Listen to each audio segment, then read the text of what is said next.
हम जब से बाहर आए हैं सबसे ज्यादा पेट में दर्द बीजेपी वालों को हुआ है। मेरे पीछे उन्होंने इनकम टैक्स लगाया, सीबीआई लगा दिया, इससे मन नहीं भरा तो उन्होंने ईडी लगा दिया। लेकिन हम भी सीना ठोक कर कहते हैं कि इनको जो लगाना है लगा ले। आनंद मोहन किसी चीज से डरने वाला नहीं है। हम एकदम करेजा थूर देंगे। आनंद मोहन गरजते हुए कहते हैं कि बीजेपी एक बाजार की पार्टी हुआ करती थी। बिहार में बीजेपी की कोई पहचान नहीं थी। हमने बीजेपी को बिहार में पहचान दिलवाया। लालू विरोध के नाम पर मेरे कंधे पर सवार होकर बीजेपी आगे बढ़ी और आज मुझे ही फंसाने की कोशिश कर रही है। वो भाजपा पर निशाना साधते हैं कि 33 लोगों की रिहाई हुई तो जी कृष्णैया जी की पत्नी सामने नहीं आई, उनको कोई दिक्कत नहीं हुआ। लेकिन हम बाहर निकले तो उनकी पत्नी अचानक प्रकट हो गई, उनको दिक्कत हो गया। और ये इसलिए हो रहा है क्योंकि जी कृष्णैया की पत्नी कुछ कर नहीं रही हैं, बल्कि उनसे करवाया जा रहा है। उन्होंने इशारों इशारों में स्पष्ट कर दिया कि ये सारा काम बीजेपी करवा रही है। आनंद मोहन जेल से रिहाई के बाद कुछ दिन तो शांत रहे, पर वो एकदम एक्टिव हो गए हैं, जनसभाएं कर रहे हैं। कल वो एक जनसभा में सुपौल में थे और यहाँ पर उन्होंने बीजेपी को एकदम धो कर रख दिया। वो पूरे मूड में थे। और जिस प्रकार से आनंद मोहन एकदम से बीजेपी के खिलाफ बगावती तेवर अपना चुके हैं, आगे आने वाले चुनाव में बीजेपी को इससे क्या फर्क पड़ेगा। बिहार में आनंद मोहन राजपूत जाति के एक बड़े चेहरे हैं। क्या राजपूत जाति जो अब तक भाजपा को वोट करते आई है, अब आनंद मोहन के कारण भाजपा से वो दूर हो जाएगी? अब क्या राजपूत समाज महागठबंधन को वोट करेगा? विस्तार से हर पहलू पर वीडियो में आगे चर्चा करेंगे। और उससे पहले नमस्कार, जनता जंक्शन देख रहे हैं आप और मैं हूं सन्नी मिश्रा। कैमरे के पीछे हमारे साथी विशाल खड़े हैं। आनंद मोहन लगभग 5 सप्ताह पहले लंबे समय बाद जेल से रिहा होते हैं।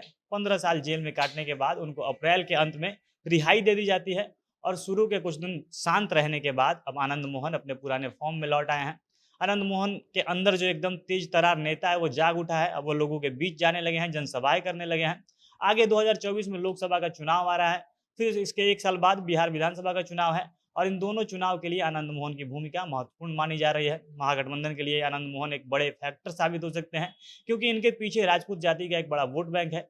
साथ ही राजपूतों के अलावा स्वर्णों में भी आनंद मोहन की ठीक ठाक प्रभाव वो डाल सकते हैं। इसलिए आगामी 2 चुनावों को ध्यान में रखते हुए आनंद मोहन की भूमिका काफी महत्वपूर्ण हो जाती है।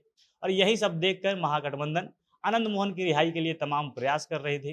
राजपूत समाज को सीएम नीतीश कुमार खुले मन से बताते रहते थे कि वो आनंद मोहन की रिहाई के लिए कितना प्रयास कर रहे हैं। और यही चीज हुआ भी। जेल के कानून में बदलाव करके जो जेल मॉड्यूल था उसमें संशोधन करके आनंद मोहन की रिहाई कर दी गई। और अब एक तरह से देखा जाए तो आनंद मोहन महागठबंधन को अपना कर्ज अदा कर रहे हैं। कल आनंद मोहन सुपौल जिले के किशनपुर में थे। यहाँ पर जन सद्भावना सम्मेलन नाम का एक जनसभा आयोजित किया गया था। और इस सभा में आनंद मोहन गरज रहे थे। उन्होंने भाषण में जमकर अपने मन की भड़ास निकाली। सबको पता है कि जब से आनंद मोहन की रिहाई हुई है उसके बाद से लगातार ये खबर भी आती रहती है कि आनंद मोहन फिर से उनको दोबारा जेल जाना पड़ सकता है। बीते 8 मई को सुप्रीम कोर्ट ने आनंद मोहन की रिहाई पर बिहार सरकार को नोटिस भी भेजा था। और इसका कारण था कि जिस अधिकारी की हत्या के आरोप में आनंद मोहन जेल में सजा काट रहे थे, उन्हीं जी कृष्णैया की पत्नी ने आनंद मोहन की रिहाई के खिलाफ सुप्रीम कोर्ट में याचिका डाली थी। और आनंद मोहन ने स्पष्ट इशारा उन्होंने किया है कि ये सारा काम बीजेपी करवा रही है। उन्होंने अपने भाषण में कहा कि पूर्व डीएम जी कृष्णैया को मारने का आरोप लगभग 3,500 लोगों पर है। ये सारे लोग छूट गए, तब उनकी पत्नी एक बार भी विरोध करने नहीं आई थी। इसके अलावा 34 लोगों के खिलाफ इस मामले में चार्जशीट दाखिल की गई थी। 34 लोगों में से 33 लोग छूट गए, फिर भी उनकी पत्नी एक बार नहीं बोली। ना ही इनकी रिहाई का उन्होंने कभी विरोध किया।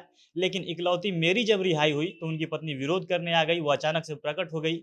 और ये ऐसे ही सब कुछ नहीं हुआ, वो खुद से नहीं आई है, बल्कि उनको लाने का काम किया गया है। जिन लोगों को हमसे दिक्कत है उन्होंने मेरे रिहाई के बाद अचानक से उनकी पत्नी को प्रकट कर दिया। वो सीधे मेरे रिहाई के खिलाफ सुप्रीम कोर्ट चली गई। वह स्पष्ट इशारा करते हुए कहते हैं कि जो लोग आज ये सब करवा रहे हैं उनको बनाने वाले हम हैं। बिहार में एनडीए को बनाने वाले हम हैं, वरना बिहार में बीजेपी की कोई पहचान नहीं थी। बीजेपी बस एक बाजार भर की पार्टी हुआ करती थी। हटिया बाजार में बीजेपी का झंडा लगता था। लेकिन मैंने लालू यादव का विरोध किया और लालू विरोध के नाम पर मेरे कंधे पर सवार होकर बीजेपी का नाम बड़ा हो गया। और आज यही लोग हमको परेशान करने के लिए मेरे पीछे सीबीआई और ईडी लगा रहे हैं। तो आनंद मोहन किसी से परेशान होने वाला नहीं है। उन्होंने बीजेपी की सहयोगी आरएसएस, प्रधानमंत्री मोदी और बीजेपी की जो राजनीतिक विचारधारा है, हर चीज पर हमला किया। बाकी देखना है कि आगे लगातार जो 2 चुनाव आने वाले हैं उसमें आनंद मोहन कितना असर डाल पाते हैं।